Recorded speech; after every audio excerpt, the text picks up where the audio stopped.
Bon voilà, il y a quelques jours, Clint Eastwood a fêté ses 87 ans, ce qui fait de lui une des dernières légendes vivantes d'Hollywood avec Kirk Douglas et Jerry Lewis. Du coup, il était grand temps que je me renseigne à fond sur lui. Alors entre ce que je savais et ce que j'ignorais, voici plusieurs clics droits sur un type qui a tourné 2 films avec un orang-outan. En fait, je savais pas trop comment caser cette info dans le tab, j'avais pas vraiment d'angle, etc. Du coup, je la mets ici vite fait à la fin de l'intro, parce que bon, on est tous toujours contents quand ça parle de singes.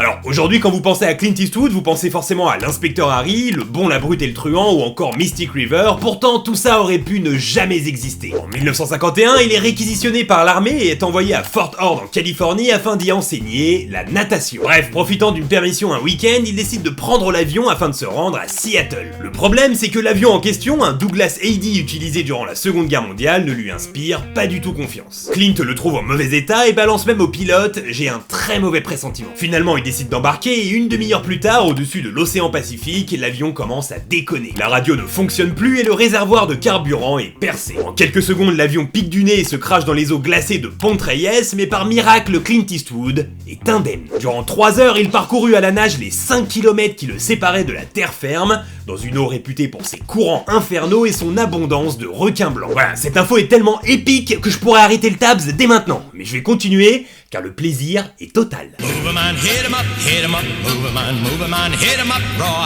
Aucun doute là-dessus, Clint Eastwood est l'un des plus grands acteurs de l'histoire, pourtant au départ c'était loin d'être gagné. Avant de connaître la gloire, il a pendant des années enchaîné les castings ratés et les petits boulots. Tour à tour, il fut livreur de journaux, pompiste, caddie, employé dans une épicerie, bûcheron, pompier en forêt et même métallurgiste. À la fin des années 50, il réussit à choper un contrat avec Universal, mais les choses ne vont pas se passer comme prévu. Il se fait virer au bout de quelques mois pour des motifs très fantaisistes. Universal lui reproche 3 choses, un débit de parole trop lent, une dent de travers qu'il ne souhaite pas changer et une pomme d'Adam beaucoup trop longue. Ce licenciement affecte énormément notre pauvre Clint qui songe même à tout arrêter afin de reprendre les études. Il a alors 30 ans et c'est quelques mois plus tard, en 1959, que tout va changer pour lui. Un cadre de chez CBS le remarque par sa grande taille et lui propose un rôle important dans la série Rawhide. Cette dernière fera un carton et lancera définitivement sa carrière. Une étoile est née.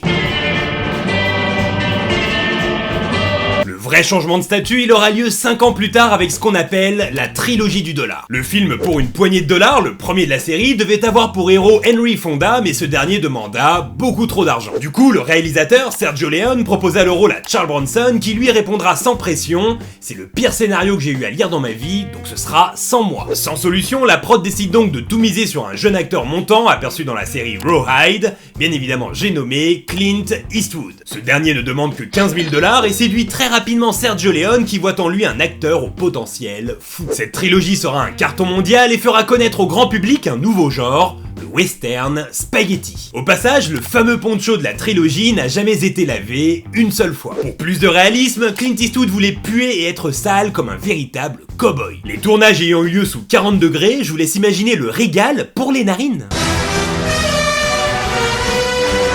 Alors, Clint Eastwood n'était pas le premier choix pour la trilogie du dollar, ainsi que pour un autre de ses rôles marquants, l'inspecteur Harry. À la base, le rôle titre devait être interprété par Frank Sinatra, mais ce dernier ne sachant pas correctement manier un flingue, il fut recalé au casting. Et des rôles iconiques, Clint Eastwood aurait pu en jouer beaucoup plus. Il refusa de prendre la relève de Sean Connery dans James Bond, estimant que ce rôle devait revenir à un Britannique, et déclina la proposition de Richard Donner qui voulait en faire son Superman. Clint aurait pu aussi interpréter Kay dans Men in Black, le capitaine Willard dans Apocalypse Now, Rambo et également John McClane dans Piège de cristal, histoire dont il possédait les droits. Voilà, Clint Eastwood en Rambo ou en John McClane, c'est la vraie info de ce tabs. Avec 7 enfants issus de 5 femmes différentes, inutile de vous dire que Clint Eastwood est un coureur de jupons. Pourtant, une folle rumeur court à son sujet. En 1971, Clint se balade dans les rues de San Francisco avec un pote lorsqu'il est interpellé par une femme qui balance sans pression un terrible « Hey Clint, à ce qui paraît, t'es un mauvais coup au lit !» Ce dernier est complètement décontenancé par la violence du propos et lui répond en bégayant « Ok, mais vous avez entendu ça où ?» Ce à quoi la meuf répond « Bah voyons !» Tout le monde le sait en ville. Clint Eastwood décide alors de prendre les choses en main et l'invite à prendre un verre histoire d'en savoir plus sur cette folle accusation. Mais rien n'y fait, elle persiste et signe. Du coup, Clint craque et lui dit en gros: bon écoute, c'en est trop, je t'emmène à l'Altamira Hotel, je te baise et on en reparle après. Enfin, j'imagine qu'il lui a dit avec plus de tact, mais en gros c'était l'idée. Finalement, ils passent la nuit ensemble et le lendemain matin, en quittant la chambre, elle croise le pote de Clint avec qui il se baladait la veille. Intrigué, ce dernier lui demande: alors finalement, bon coup ou mauvais coup? Ce à quoi elle répondit: ouais. Vite fait, c'est vraiment pas un truc de ouf, limite bof. Donc en gros, deux possibilités se dégagent. Soit c'est la vérité, soit c'était une starfuckeuse qui a très bien mené sa barque, mais dans les deux cas, quoi qu'il arrive, c'est Clint qui s'est bien fait baiser.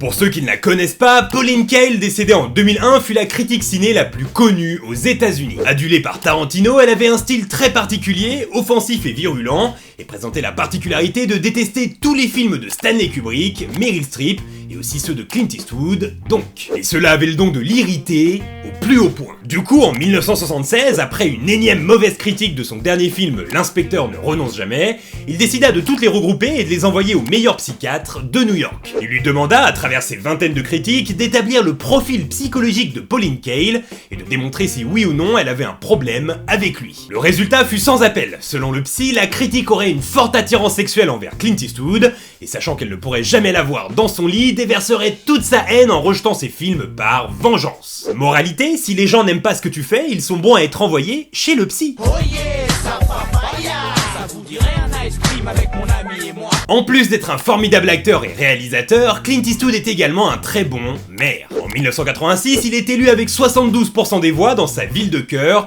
la très cossue Carmel by the Sea, en Californie. Il empêche la démolition de plusieurs sites historiques et préserve le côté authentique de la ville en repoussant l'arrivée de chaînes de fast-food. Mais sa plus grande mesure concerne les crèmes glacées. Depuis toujours, à Carmel by the Sea, une loi interdit la dégustation de glace dans les rues publiques. Clint Eastwood souhaite mettre un terme à cette ignominie et abolit en 1987 cette mesure radicale pour le plus grand plaisir des amateurs de sorbets divers et variés. Ce qui fait de lui un homme très respecté là-bas, dans cette ville où il possède l'immense Tehama Golf et le Mission Ranch Hotel, hôtel regroupant plusieurs reliques de ses films, comme les voitures ayant servi pour l'inspecteur Harry, et sur la route de Madison. Vous l'aurez compris, à Carmel by the Sea, il y a un nouveau shérif en ville et il s'appelle Clint Eastwood.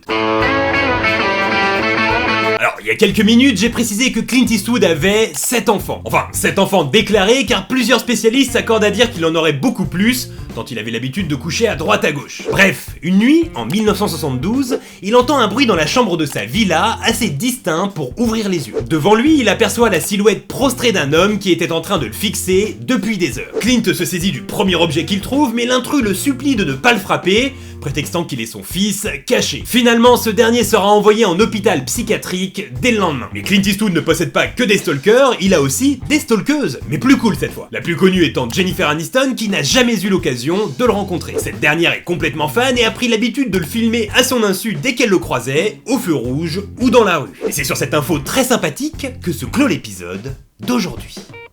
Voilà, si t'as aimé cette vidéo, n'hésite pas à mettre un pouce bleu, à la partager et à t'abonner à la chaîne si ce n'est pas encore fait. Tu peux aussi me suivre sur Facebook, Twitter et Instagram. Les liens sont dans la description. À côté de ça, je serais bien curieux de savoir quel est ton film préféré avec ou de Clint Eastwood. Parmi mes favoris, j'ai opté pour Gran Torino. Tout est juste parfait dans ce film. Ok, je profite de Stabs pour vous parler d'un coup de cœur que j'ai eu le mois dernier. Il s'agit d'un type qui s'appelle Nate Phillips et que mon pote Guillaume m'a fait découvrir sur Instagram. Le mec a créé dans son sous-sol un vidéoclub assez flippant et a ouvert en parallèle une boutique de t-shirts hyper cool. Comme vous pouvez le constater, on en a déjà acheté plein et je vous invite à checker sa boutique, les liens sont dans la description. Je précise que ce n'est pas un placement de produit, je suis juste fan de ces t-shirts et je trouvais ça cool d'en parler. Bon, maintenant il est temps de voter car s'il y a bien un endroit en France où l'abstention est absente, c'est en dessous des tabs. Ça fait des mois et des mois que je lis souvent dans les commentaires, à quand un tabs sur un français? Eh bien le jour de gloire est arrivé car pour le prochain vous aurez le choix entre Louis de Funès et Gérard Depardieu. Alors choisissez votre camp avec les hashtags Team de Funès et Team Depardieu. Jusque là, portez-vous bien et je vous dis à bientôt. Bye.